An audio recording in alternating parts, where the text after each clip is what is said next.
Hey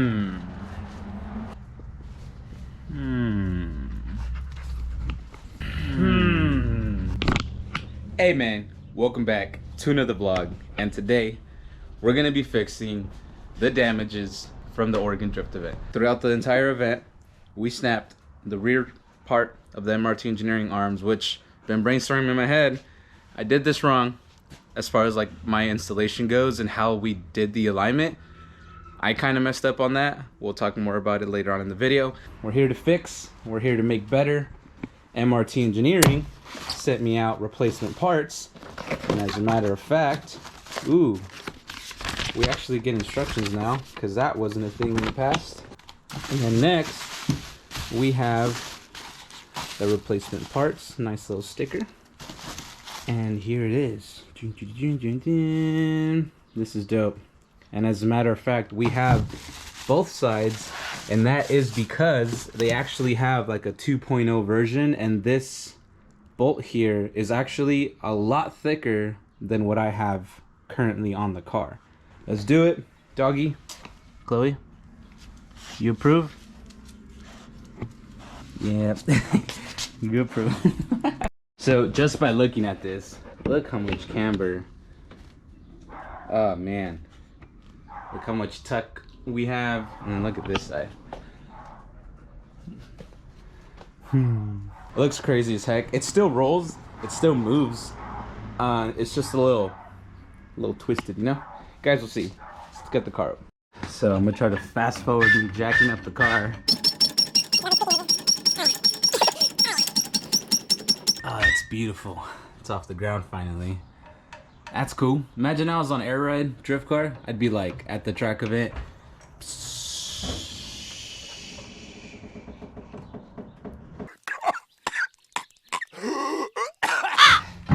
And then we take off the wheel so it doesn't come and crush me. And then now I'll bring it on in and I'll give you guys a closer look on what's broken, because currently this is all bad. Nice.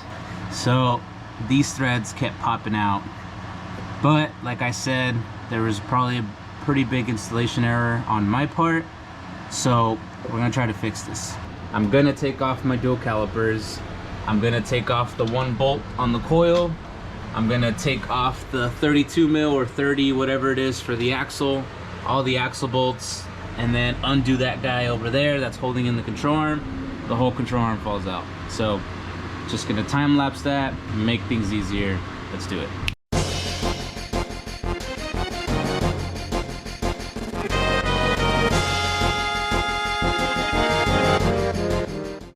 Alright, so now that we broke this locking collar loose, we can take out this piece, and that we're gonna reuse this.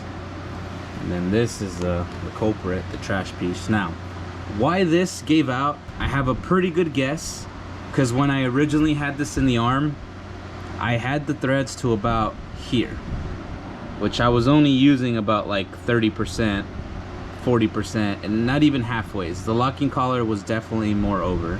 It wasn't until I reinserted it back after fixing the threads that one time that I tried to use more of these threads, but I think with it kicked off like this and all bent, it ended up breaking again on day 2, which is absolutely fine. And I'm guessing I over tightened the locking collar. It's hard to see on camera, but I think the threads jumped one thread on this locking collar. They're all beat up from when I tried to tighten this on track.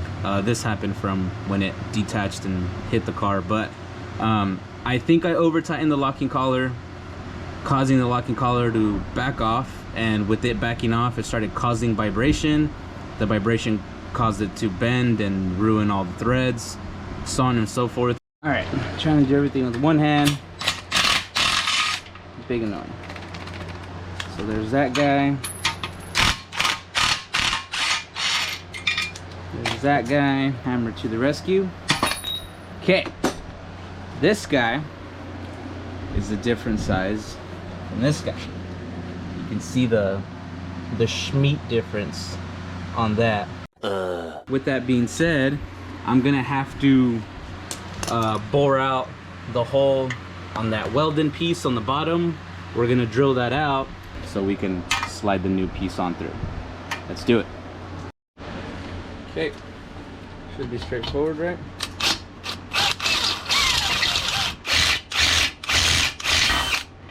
Might as well go all the way, right?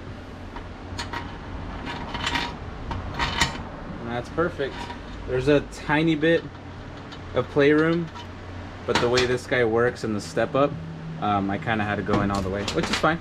We're gonna end up blocking it with the nuts. And I just realized that the top part comes with that washer, so I don't have to use that C-clamp with the washer anymore. This just comes built in at the top, and that's gonna sit, I think, like that. So this is supposed to fit in there, but I just noticed that I bent the metal a little bit right here when that part broke off.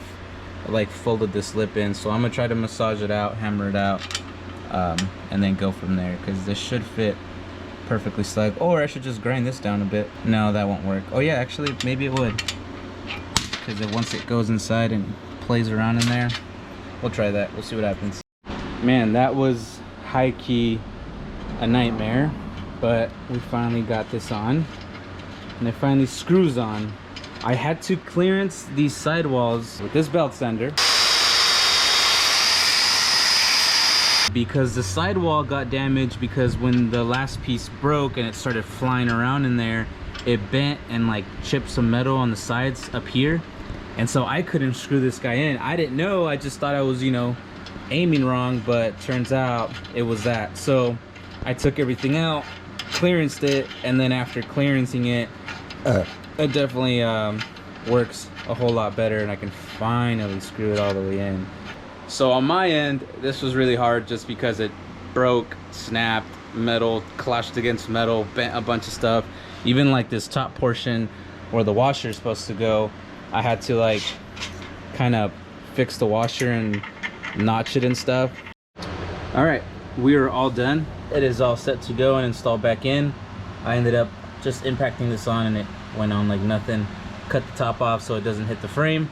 Now I'm starting to think about how this adjustment works, and there's no way of, if this was installed onto the subframe here, there's no way you can spin this and get this to open without, because if did I lock it? I think I locked it.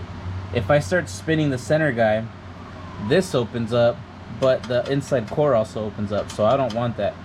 So this, what I'm gonna do in the future, I'm gonna try to get as close to the alignment as possible, and then every time I want to do an adjustment, disconnect the arm, you know, twist this once or twice, try to get close to alignment, and then start adjusting it from here, because I'm gonna try my hardest to maintain all of this threaded in and try to keep this exposed over here. And I did a Sharpie mark of the halfway point. I think it's like right there. So as long as I'm around this area here, I should be absolutely fine. But anyways, jibber jabbering, let's install this back. I did a terrible explanation on what could be a fix to my installation error on why these MRT Engineering Heim joints ended up breaking. But if you're looking at this passenger side and comparing the threads on how much of the Heim is sticking out to how much threads are sticking out from that inner core, you can see that the inner core part, there's so much more thread being used in there. Right here on the freeze frame, you can see it. And then if we move over to the driver's side, so if you take a mental note on how this looked like compared to the other side, on the other side, you can see how much thread is sticking out to that inner core. I hope this makes sense. But with this, hopefully it doesn't cause a weak point. Hopefully we don't have problems with it breaking again. But anyways, garbage, okay? And not garbage, in theory, hopefully. All right, I probably did the driver's side maybe 2 hours faster just because nothing was broken and nothing was really in the way. But here's my logic on the alignment. I took a picture of my phone right there, and from the back to the front thread, 1 3/4 inches. And so I tried my best to match it up, 1 3/4 inches. So if that works, cool, amazing. You know, it's close enough. But now I'm using more of this for adjustability instead of the inside core, which I made it weak. So everything's all tightened up. The heim's a little crooked, but that's fine. That's why you have all this swivel action. We can put this other arm on. I'm gonna cut this guy, make sure it's on max camber. I forgot to do that actually, so I'm gonna loosen this locking collar and then hammer this up, you know, slightly to try to get it as up in the highest position as I can, and then slap everything back on. All right, it is a different day for me, but as I was editing that video, I totally forgot that we didn't do an outro clip. So, car's all ready to go. You guys already know the drill. I have to go test the car, man. I just finished installing some new parts. We gotta know if they work. So, yeah.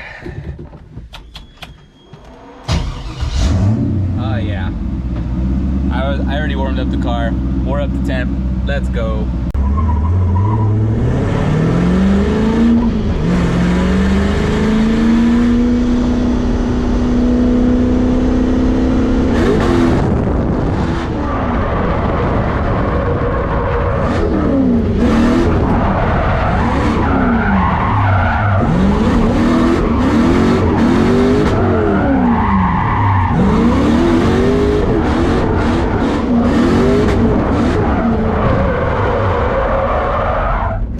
Lost it.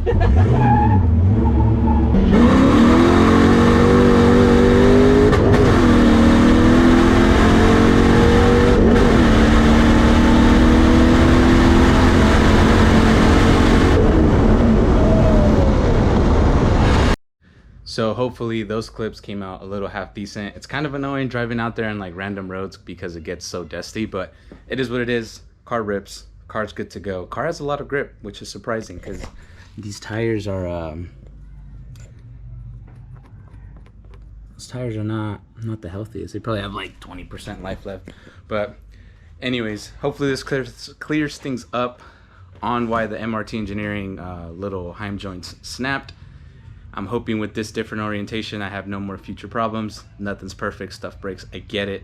But anyways, thank you guys for watching today's video. Make sure you like, comment, subscribe. Let me know in the comments down below if anything doesn't make sense, and I'm happy to help. Peace.